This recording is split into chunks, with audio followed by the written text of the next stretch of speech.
सो hello दोस्तों, welcome back to my new video. सबसे पहले डिस्क्लेमर देना चाहूंगा कि इस वीडियो को प्योरली एजुकेशनल पर्पस के लिए ही रिकॉर्ड कर रहा हूं। मैं कोई भी बाई या सेल का रिकमेंडेशन इस वीडियो के माध्यम से मैं आप लोगों को नहीं दे रहा हूं।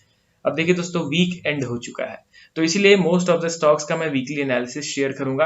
आप लॉन्ग टर्म इन्वेस्टर हो या फिर शॉर्ट टर्म, आपको बड़े टाइम फ्रेम में एनालिसिस करना जरूरी है, क्योंकि उसी से मेजर ओवरव्यू पता चलता है कि एक्चुअली में स्टॉक्स किस डायरेक्शन में मूव करने वाले हैं। क्योंकि शॉर्टर टाइम फ्रेम में नॉइज बहुत ज्यादा रहता है एंड वहां पे वोलेटिलिटी भी बहुत ज्यादा रहता है।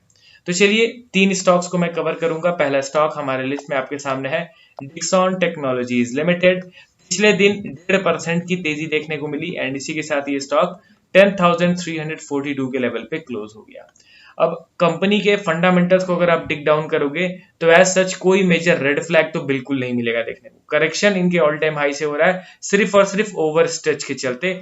स्टॉक अगर कंटिन्यूअसली बाइंग होता चला जाए एंड ऊपर की ओर मूव करता चला जाए तो जरूरी नहीं कि कोई नेगेटिव रीजन आए तब स्टॉक गिरे, समझ रहे हो ना। एक सर्टेन लेवल से उसको गिरना ही गिरना है। अब यहाँ पे अगर इसके चार्ट को आप देखोगे, प्राइस चार्ट को, तो आपको पता चलेगा कि स्टॉक अच्छा खासा ऑल टाइम हाई से गिर चुका है। मतलब 18,000 के लेवल को क्रॉस करने वाला स्टॉक अभी 10,000 के भाव पे चल रहा है। ठीक है, अच्छा खासा करेक्शन हुआ है एंड इस करेक्शन में ऐसा नहीं है कि रिजल्ट्स खराब आए। रिजल्ट्स तो एज यूजुअल जबरदस्त ही आ रहे हैं और वो चीज इनके वैल्यूएशन के चार्ट में आपको दिख रहा होगा कि कितने तेज रफ्तार में इनका अर्निंग बढ़ रहा है। 2024 में इनका अर्निंग पर शेयर 50 के आसपास था एंड वही अर्निंग पर शेयर अभी 200 के आसपास चला गया। तो आप देख सकते हो कितना जबरदस्त जंप इनके अर्निंग में हो रहा है, वो भी महज एक साल में। तो ऑब्वियसली अंडर वैल्यूड तो ये बहुत ज्यादा हो चुका है एंड इसका पी रेशियो 200 के ऊपर था एंड अभी 40 के आसपास आ गया है। एंड इनके इन्वेस्टर के सेक्शन पे भी नजर डालो तो आपको जबरदस्त कॉन्फिडेंस मिलेगा, क्योंकि बड़े प्लेयर्स का इन्वेस्टमेंट कंटिन्यूअसली बढ़ रहा है एंड पब्लिक से माल खींचा जा रहा है। पब्लिक का शेयर होल्डिंग 30% से गिर के 23% हो गया, जो कि एक पॉजिटिव संकेत है हम जैसे लॉन्ग टर्म इन्वेस्टर्स के लिए। देखिए दोस्तों, फंडामेंटल्स अच्छे हैं, इसका मतलब ये नहीं कि स्टॉक कंटिन्यूअसली ऊपर की ओर जाता चला जाए। एग्जैक्टली बाई कब करना है, सेल कब करना है, ये चीज तो आपको टेक्निकल ही बताएगा। हाँ, फंडामेंटल एनालिसिस के जरिए आप ये कह सकते हो कि हाँ, लंबे समय के लिए ये स्टॉक डिसेंट रिटर्न देगा, बट उस लंबे समय तक में जो अप्स एंड डाउन्स, जो स्विंग्स क्रिएट होंगे स्टॉक में, उनमें बाइंग कब करना है, सेलिंग कब करना है, वो चीज तो आपको टेक्निकल एनालिसिस के जरिए ही पता चलेगा। तो मैं यहाँ पे स्टॉक का नाम सिंपली एंटर करता हूँ, डिक्सॉन टेक्नोलॉजीज लिमिटेड, एंड यहाँ पे आप ध्यान दीजिए कि ये एज यूजुअल अपने प्रीवियस ट्रेंड को ही फॉलो कर रहा है, मतलब कि सेल ऑफ वाला ट्रेंड। अभी ये ऑल टाइम हाई से कितना नीचे गिर चुका है, परसेंटेज वाइज अगर देखा जाए तो ऑलमोस्ट 50%। स्टॉक का भाव जो है वो आधा हो गया। चलिए, अच्छी बात है कि अच्छा खासा करेक्शन हुआ है, क्योंकि करेक्शन नहीं होता ना तो चांसेस बढ़ जाते कि शायद से फिर और बड़ा करेक्शन होता, समझ रहे हो ना। जितना पहले करेक्शन हो जाए उतना ज्यादा बेहतर बात रहेगी। एंड यहाँ पे अगर देखा जाए तो एज सच अभी तक तो कोई बेस का फॉर्मेशन नहीं हुआ है एंड कोई सपोर्ट एक्टिविटी इस स्टॉक में तो अभी के टाइम पे नहीं दिख रहा है। तो इसीलिए रिवर्सल काइंड ऑफ सिचुएशन अभी के टाइम पे डिक्सॉन टेक्नोलॉजीज में एक्सपेक्ट नहीं किया जा सकता है। एंड देखिए, मेजर सपोर्ट लेवल अब मैं ड्रॉ करके आप लोगों को बताता हूँ थ्रू फिबोनाची रिट्रेसमेंट। अब देखिए, फिबोनाची रिट्रेसमेंट में आपको मेजर स्विंग्स को आइडेंटिफाई करना है कि कौन मेजर स्विंग लो है एंड मेजर स्विंग हाई। तो ये तो आपको हाई दिख जा रहा है, ठीक है, जहां से मेजर करेक्शन स्टार्ट हुआ एंड ये हो गया लो। ठीक है, यहां से ही देखिए, यहां से करेक्शन हुआ एंड इस पर्टिकुलर लेवल से ही शार्प बाइंग हुआ है। अब ये करेक्शन आपको भले ही छोटा दिख रहा होगा, बट मैं अगर परसेंटेज वाइज आपको मेजर करके दिखाऊं तो स्टॉक ऑलमोस्ट 60% यहां से यहां गिरा है, यहां से यहां तक में 60% गिरा है। उसके बाद जब बाइंग स्टार्ट हुआ तो डायरेक्टली स्टॉक रॉकेट बन गया। ठीक है, तो मतलब ये स्विंग लो हो गया, ये हमारा स्विंग हाई हो गया। तो चलिए, अब इन दोनों टच पॉइंट्स को हम लोग फिबोनाची रिट्रेसमेंट के जरिए ड्रॉ करते हैं।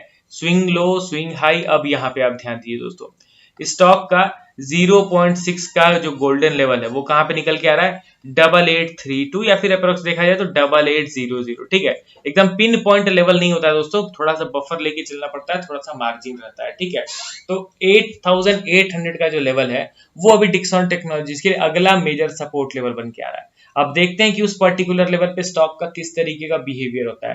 पहले से ही कुछ ज्यादा एक्सपेक्टेशन लेके नहीं चलना है, टोटली न्यूट्रल माइंडसेट रखना है एंड ध्यान रखिए कि ऑल टाइम हाई से इतना नीचे गिरा है तो रिवर्सल का जो certain kind of price action होता है वो बनना जरूरी है, ये चीज आप ध्यान रखिए। ठीक है, ऐसा नहीं कि आपने सपोर्ट ड्रॉ किया, उस सपोर्ट पे एक दिन भी बाइंग हुआ, आप एकदम एक्साइटेड के चलते खरीद लिए, नहीं। सपोर्ट ड्रॉ करना हमारा काम है, बट उस सपोर्ट लेवल पे बायर्स का एक्यूमुलेशन भी तो जरूरी है ना। अगर बड़े प्राइस एक्यूमुलेट ही नहीं होंगे उस पर्टिकुलर लेवल पे, तो वो सपोर्ट का फिर कोई फायदा नहीं हुआ, कोई इंपॉर्टेंस नहीं रहा, समझ रहे हो ना।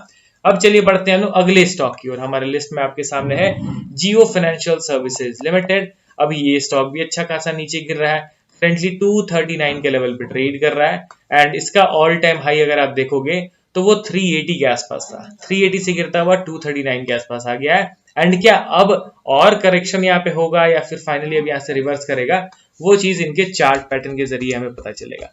तो मैं डायरेक्टली जियो फाइनेंशियल सर्विसेज का चार्ट ओपन करता हूं। अब यहाँ पे आप ध्यान से देखो, ऑलरेडी रेजिस्टेंस लेवल से तो डिसेंट करेक्शन हो गया है एंड ऐसा नहीं है कि इस रेजिस्टेंस लेवल से नीचे गिरा था तो मैंने वीडियो अपलोड नहीं करा था, मैं कंटिन्यूअसली वीडियो अपलोड करता जा रहा था कि रेजिस्टेंस पे है, अगर इन केस जोन का ब्रेकडाउन हुआ तो डायरेक्टली ये नीचे की ओर गिरेगा एंड वो चीज हुआ भी।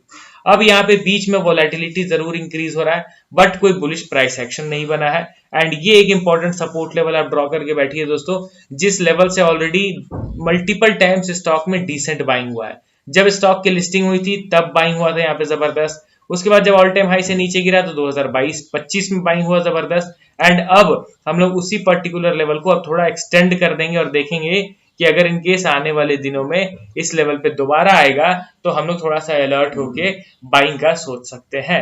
अब लास्ट स्टॉक हमारे लिस्ट में आपके सामने है, फाइनेंशियल सेक्टर से बिलोंग करता है, कंपनी का नाम है बजाज फाइनेंस लिमिटेड एंड ये स्टॉक तो खैर मेरे पोर्टफोलियो में भी है, मुझे पर्सनली ये भी काफी ज्यादा अट्रैक्ट भी कर रहा है because of its ultra low valuation. आप इनके पी रेशियो को चेकआउट करोगे तो 110 पी रेशियो था जो गिर के अभी 30 पे आ गया। ऑब्वियसली वैल्यूएशन तो जबरदस्त हो गया है एंड दूसरा चीज कि ये स्टॉक लंबे समय से अंडर परफॉर्म कर रहा है, तो इसीलिए चांसेस आर प्रिटी हाई कि ये स्टॉक में बड़ा करेक्शन नहीं एक्सपेक्ट किया जा सकता है, क्योंकि जो स्टॉक स्ट्रेच हो जाता है ना, ओवर स्ट्रेच हो जाता है तो उनमें करेक्शन के चांसेस बढ़ जाते हैं। यहाँ पे तो वैसा कुछ सिनेरियो है नहीं। अब इसके चार्ट को मैं ओपन करता हूँ, ठीक है, बजाज फाइनेंस का चार्ट में ओपन करता हूँ। अब आप देखोगे कि ऑलरेडी इसने माइनर सपोर्ट का तो ब्रेकडाउन कर दिया, अब ये बढ़ रहा है अगले मेजर सपोर्ट लेवल की ओर जो कि 800 रुपीज। ध्यान रखिए, अगर आप मुझसे पूछोगे ना तो मैं 800 लेवल पे ही स्मॉल क्वांटिटी बाय करना प्रेफर करूंगा, 1/3 क्वांटिटी अगर मुझे खरीदना रहता तो। एंड जब प्रॉपर बुलिश प्राइस एक्शन बने तब तो बात अलग है, तब तो कोई भी खरीदेगा एंड इसका 800 का जो लेवल है ना उसका ब्रेकडाउन नहीं होना चाहिए, क्योंकि अगर 800 का ब्रेकडाउन हुआ तो चांसेस आर प्रिटी हाई कि फिर वो गिरता गिरता शायद से 650 के लेवल पे भी आ सकता है। तो देखते हैं कि अब आने वाले समय में इस बेरिश मार्केट में ये करंट सपोर्ट लेवल का ब्रेकडाउन करता है या फिर उसी लेवल पे फाइनली सपोर्ट फॉर्मेशन करके रिवर्स करने की कोशिश करता है। अब आप अपना पॉइंट ऑफ व्यू शेयर कीजिए इन सारे स्टॉक्स के रिगार्डिंग। मिलता हूं अब नेक्स्ट वीडियो में अगेन कुछ स्टॉक्स के इंपॉर्टेंट वीकली एनालिसिस को शेयर करते हुए। Okay then, bye bye.